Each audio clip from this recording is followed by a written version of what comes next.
రాహుల్ గాంధీ అంటూ ఉన్నారు సార్, దేశంలో ఆర్థిక తుఫాను తప్పదు అని చెప్పేసి. దాంతోపాటు మోదీ ఏమో పొదుపు మంత్రాన్ని జపిస్తూ ఉన్నారు, విదేశీ పర్యటనలకు వెళ్ళొద్దు అని చెప్తూ ఉన్నారు. మరోవైపు మోదీనే 5 దేశాల విదేశీ పర్యటనలకు వెళ్ళారు అని కూడా విమర్శించారు సార్.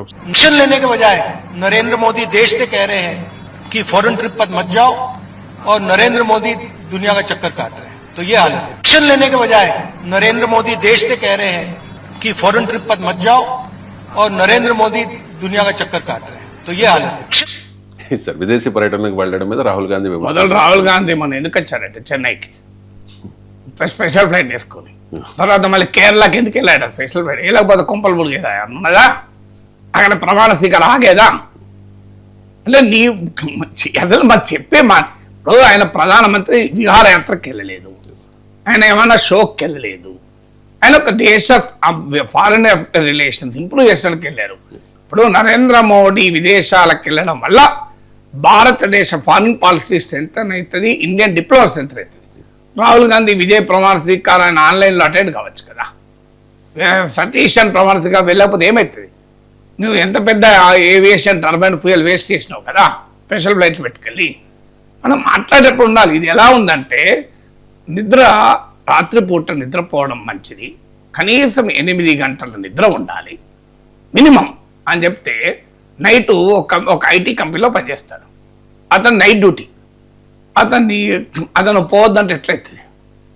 నైట్ వాచ్మెన్ నువ్వు డ్యూటీ చెయ్యకు బాబు, సెక్యూరిటీ గార్డు ఉంటాడు మా అపార్ట్మెంట్లో, సెక్యూరిటీ గార్డు నైట్ వాచ్మెన్. రాత్రి 8 గంటలు నిద్రపోమని మొన్న మీరే వీడియోలో చెప్పారు సార్, నేను గేట్ దగ్గర నిద్రపోతాను సార్ అన్నాడు. కరెక్టే కదా, మరి నేనే చెప్పిన 8 గంటలు స్లీప్ ఎపిడమిక్ నా దాంట్లో ఒక వీడియో కూడా ఉంటుంది, మనమే మాట్లాడుకున్నాం, గుర్తుందా మీకు? అసలు భారతదేశంలో నిద్రపోతలేరట. ఆ వీడియో చేసి మా సెక్యూరిటీ గార్డ్ అన్నాడు నాతో, సార్ మీరు నిద్రపోమని చెప్పింది కదా సార్, నేను మంచిగా నిద్రపోతున్నా సార్ రాత్రి. సో మన అపార్ట్మెంట్ వాళ్ళు తిడుతున్నారు, నువ్వు ఎట్లా నిద్రపోతున్నా అంటే, మా నాగేశ్వర సార్ చెప్పిండు ఆరోగ్యం మంచిదని నిద్రపోతున్నా అంటే. నైట్ డ్యూటీ అవుతుంది, నిద్రపోతే ఎట్లా? Prime minister duty to go abroad కదా, రాహుల్ గాంధీ డ్యూటీ కాదు విజయ్ ప్రమాణ స్వీకారం సతీశం ప్రమాణ స్వీకారానికి వెళ్ళటం. మా అది వదిలేసి Modi prime minister foreign travel వద్దాడు, ఫారిన్ విజిట్లో పోతున్నట్టే ఏమన్నా లాజిక్ ఉందా అసలు అది?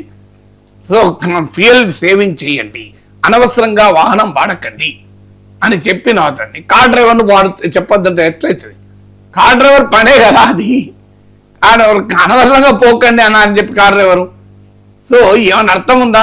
ఇప్పుడు ఎండకు రోడ్ రిపేర్ చేసే వాళ్ళు ఉంటారు, అతన్ని ఎండకు ఎందుకు వెళ్తున్నావయ్యా, రోడ్ రిపేర్ చెయ్యకు అంటే ఎట్లా బతుకుతాడు? వీరైతే నైట్ రిపేర్ చేస్తారు, కొంతమందికి అనివార్యం కదా, డేలోనే ఎండలో పనిచేయాలి తప్పదాలకు. వాళ్ళను నువ్వు నీతులు చెప్తే ఎట్లా? ఉన్నంతలో ఏదైనా గొడుగు పెట్టుకోని చెప్పాలి, కానీ లేదంటే ఇంకేదన్నా షెల్టర్ పెట్టమని చెప్పాలి తప్ప. సో వీ షుడ్ అండర్స్టాండ్ ఎవరికి పొదుపు ఉండాలి, ఎవరికి పొదుపు ఉండకూడదని. భారతదేశ ప్రధానమంత్రి వెళ్తే మరి పైలట్కి చెప్పినట్టు ఉంటుంది, ట్రావెల్ వద్దన్నాడు ఆయన, ఎందుకు పోతున్నా పైలట్ అని ఇంట్లో పంట ఆయన తిండట్లు వెళ్తుంది.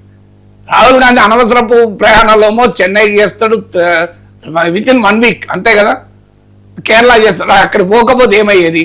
ఆయన ఒక్కడే వేయండా? రేవంత్ రెడ్డి వేయండు, బట్టి విక్రమార్క వేయండు, సిద్ధరామయ్య వేయండు, శివకుమార్ వేయండు, సుఖేందర్ సింగ్ సుక్కు వేయండు, ఇలాంతా ఎందుకండి? సతీష్ నేను ఒక్కటి ప్రమాణ స్వీకారం చేయాలి భయపడతాడేనా? నాకు అర్థం కాని అంశం చెప్పండి. ఇంతమంది స్పెషల్ ఫ్లైట్లు వేసుకుని పోయారు కదా, మరి వీటికి అయ్యే ఖర్చు ఎంత? అరే భారతదేశ ప్రధానమంత్రి దేశ ఫారిన్ పాలసీలో భాగంగా, దేశ డిప్లొమసీలో భాగంగా ఇండియాకు ఉపయోగపడే పర్యటన చేస్తే మనం అంటే ఏమన్నా అర్థం ఉంటుంది, న్యాయం ఉంటుందా? అదకే ప్రత్యేక ఇట్లాంటి స్టేట్మెంట్లు ఇచ్చే రాహుల్ గాంధీ గౌరవం పొడగొట్టుకుంటున్నాడు. సమస్య ఎక్కడ ఇదే. నీవు మోడీ అన్న మాటల్లో తప్పు వెతకాలి, కన్విన్సింగ్గా రేషనల్గా సైంటిఫిక్గా ప్రజలకు చెప్తే కన్విన్స్ అవుతారు. కానీ ఇట్లాంటి ఉపన్యాసాలు ఇస్తే ఏమవుతుంది? రాహుల్ గాంధీ జనం నవ్వుకుంటారు, ఇదేందయ్యా ప్రైమ్ మినిస్టర్ ఫారిన్ పోకపోతే ఎవరు పోతారు అని. Foreign minister prime minister night duty చేసే సెక్యూరిటీ గార్డు నువ్వు రాత్రి మంచిగా నిద్రపోయా అన్నట్టుంటుంది.